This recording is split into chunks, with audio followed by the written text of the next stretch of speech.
ایک عورت نے اپنے شوہر کے تنگ حالات اور ہر روز کے جھگڑے کی وجہ سے تنگ آ کر ایک رئیس آدمی کے گھر گئی اور دروازہ کھٹکایا۔ خادم باہر آیا اور عورت سے کہنے لگا، کون ہو تم؟ تمہیں معلوم نہیں یہ ٹائم رئیس کا آرام کرنے کا وقت ہے، جاؤ یہاں سے چلی جاؤ۔ عورت رونے اور چلانے لگی، میں بہت مجبور ہو کر آئی ہوں، گھر کے تنگ حالات کی وجہ سے۔ خادم نے پوچھا، بتاؤ پھر کیا چاہتی ہو؟ عورت نے کہا، میں تمہارے مالک سے ملنا چاہتی ہوں۔ خادم نے پوچھا، تم کون ہو؟ عورت نے کہا، اسے بتاؤ کہ میں اس کی بہن ہوں۔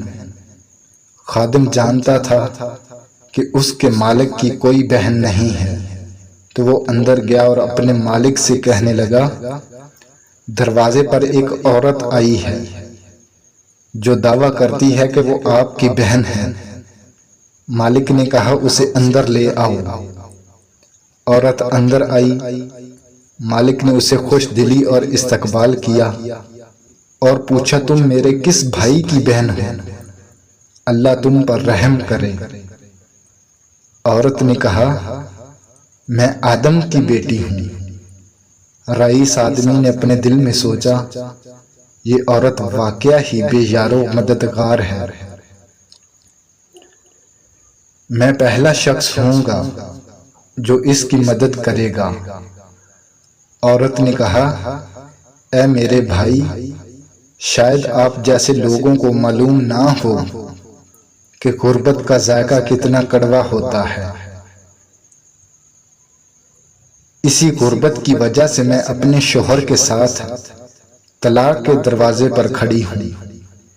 کیا آپ کے پاس کچھ ہے جو آپ قیامت کے دن کے لیے دے سکیں؟ آپ کے پاس جو کچھ ہے وہ ختم ہو جائے گا، لیکن جو اللہ کے پاس ہے وہ باقی رہے گا۔ رئیس آدمی نے کہا، دوبارہ کہو۔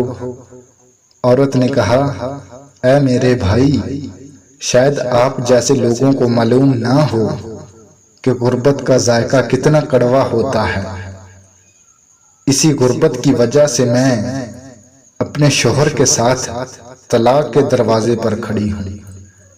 کیا آپ کے پاس کچھ ہے جو آپ قیامت کے دن کے لیے دے سکیں؟ آپ کے پاس جو کچھ ہے وہ ختم ہو جائے گا، لیکن جو اللہ کے پاس ہے وہ باقی رہے گا۔ رئیس آدمی نے کہا، دوبارہ کہو۔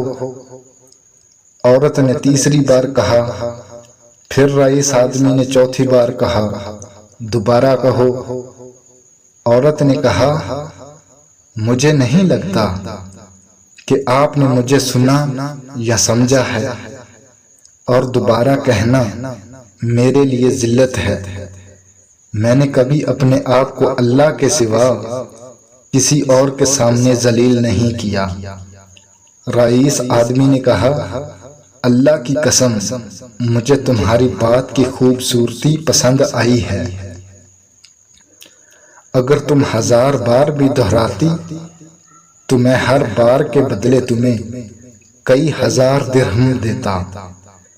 پھر اس نے اپنے خادموں سے کہا، اسے 10 اونٹ، 10 اونٹنیاں اور جتنی چاہیں بھیڑیں اور جتنا چاہے مال و دولت دے دو، تاکہ ہم قیامت کے دن کے لیے کچھ کام کریں۔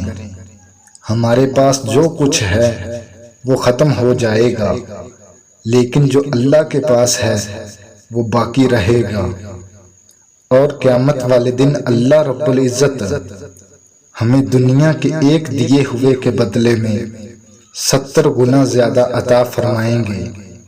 اے لوگو، اپنے رب کو یاد رکھو اور اس کے خوف سے ڈرتے رہو، اور اللہ کے راستے میں غریبوں مسکینوں کو مت بھولو، کیونکہ اللہ غنی ہے اور ہم فقیر ہیں۔